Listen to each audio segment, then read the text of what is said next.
জাতীয় নাগরিক পার্টি এনসিপির প্রথম কর্মসূচি হিসেবে আমরা জাতীয় স্মৃতিসৌধে আমাদের স্বাধীনতা সংগ্রামের বীর শহীদদের শ্রদ্ধাঞ্জলি দিতে এসেছি।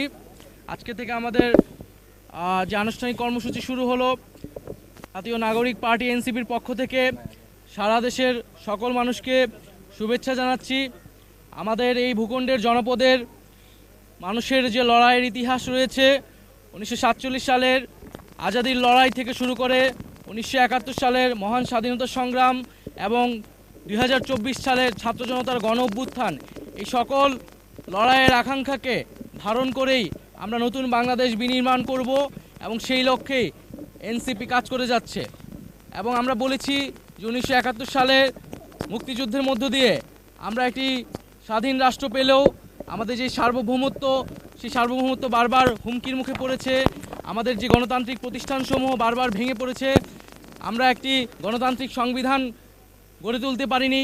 একটি একদলীয় সংবিধানের মাধ্যমে ফ্যাসিজম এবং একদলীয় স্বৈরতন্ত্রের বীজ বপন করা হয়েছিল।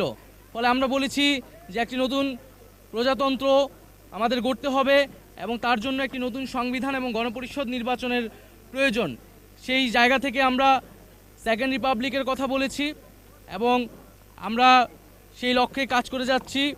এবং জাতীয় নাগরিক পার্টি এই মুহূর্তে তার প্রথম লক্ষ্য হচ্ছে তার সাংগঠনিকভাবে কার্যক্রম বিস্তৃত করা, তৃণমূলে সাংগঠনিক কার্যক্রম বিস্তৃত করা এবং নিবন্ধন নিতে যেই ধরনের শর্তাবলী পূরণ করতে হয় সেই শর্তাবলী পূরণ করার দ্রুত সময়ের মধ্যে পূরণ করে আমরা নিবন্ধন কার্যক্রম আগাবো। এ মাসের মধ্যে আমরা আমাদের গঠনতন্ত্র যে প্রণয়নের কাজ, সেই প্রণয়নের কাজটি আমরা শুরু করব এবং আমাদের আজকের এই স্মৃতিসৌধে শ্রদ্ধাঞ্জলি নিবেদনের পরে আমরা রায়ের বাজার যাব। সেখানে আমাদের যে জুলাই অভ্যুত্থানে যারা শহীদ হয়েছে সেই শহীদদেরকে আমরা শ্রদ্ধা নিবেদন করব। শহীদদের প্রতি আমাদের যে 71-এর শহীদ এবং জুলাইয়ের শহীদ, তাদের প্রতি শ্রদ্ধা নিবেদন করেই, তাদের আত্মত্যাগকে স্মরণ করেই আমরা আমাদের যাত্রা শুরু করছি। স্বাস্থ্যকর অল টাইম হানিকম, সব সময় অল টাইম হেলদি লাইফ। গণতান্ত্রিক প্রক্রিয়াকে বারবার দীর্ঘায়িত করা হয়েছে। আমাদের এবার যাতে আর দীর্ঘায়িত না হয়, 24-এর গণ অভ্যুত্থান যাতে ব্যর্থ না হয়, পুরনো সংবিধান এবং পুরনো শাসন কাঠামো রেখে একটি নতুন বাংলাদেশ বিনির্মাণ সম্ভব নয়। কেবলমাত্র সরকার পরিবর্তন করেই আমরা কিন্তু আমাদের জনগণের যেই কল্যাণ সেটি সম্ভব নয়, প্রকৃত গণতন্ত্র বাস্তবায়ন সম্ভব নয়। সেজন্য আমরা বলছি যে আমরা যেহেতু এই 24 সালে গণ অভ্যুত্থান হয়েছে, ছাত্র জনতা রক্ত দিয়েছে, আমরা কেবল সরকার পরিবর্তন নয় বরং শাসন কাঠামো সহ পুরো সাংবিধানিক পরিবর্তন করে নতুন একটি বাংলাদেশের যাত্রা শুরু করতে চাই, যেখানে প্রকৃত গণতন্ত্র, ইনসাফ এবং সাম্য নিশ্চিত করা সম্ভব হবে।